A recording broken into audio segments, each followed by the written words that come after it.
I share your disquiet on this. Yeah. And the question is always, of course, if you're going to ban, so-called damaging or harmful speech or misinformation, who gets to decide what fits into that category? Yeah. Which takes me to a new law which has just been signed into law, legislation signed into law by California Governor Gavin Newsom. Now, this will allow regulators to discipline doctors for spreading misinformation related to COVID-19. So what's misinformation, you might ask? Well, the bill defines it as information that is contradicted by contemporary scientific consensus.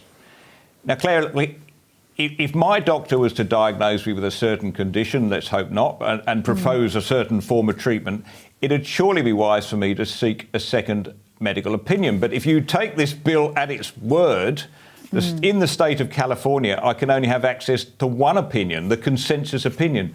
That's just troubling on so many levels. It is, and it actually flies in the face of what we know is good medical practice. I mean, good medical practice involves tailoring medicine to the individual patient, and what is right for one patient might not be right for another. And we know that medical studies, randomised controlled trials and the like, if they're good, they use very large sample sizes of tens of thousands of people. And what is true in the aggregate, or what might be true in the population, might not actually apply to an individual patient. So I think it is a worrying trend, and it actually just flies in the face of what we know is good medical practice and good scientific practice, if we're going to be honest. Well, let's pursue this, I call it medical censorship perhaps, one step further. And there's an article in this week's Spectator. Full disclosure, it's by my wife, Rebecca Weiser.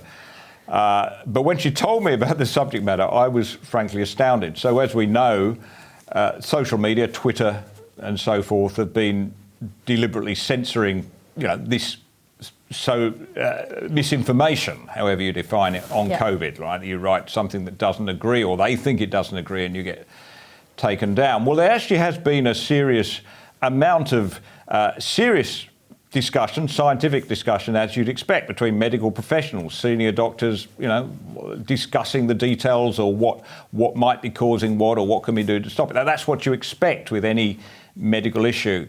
But they've, of course, been deprived the right to exchange their views on social media. So what they've done is to develop a very sophisticated form of code using emojis, using the language of Klingon, the fake language, I think, from Star Wars, wasn't it, or somewhere, and using codes like M or S, or different initials that they know in order to get past the COVID censors on social media.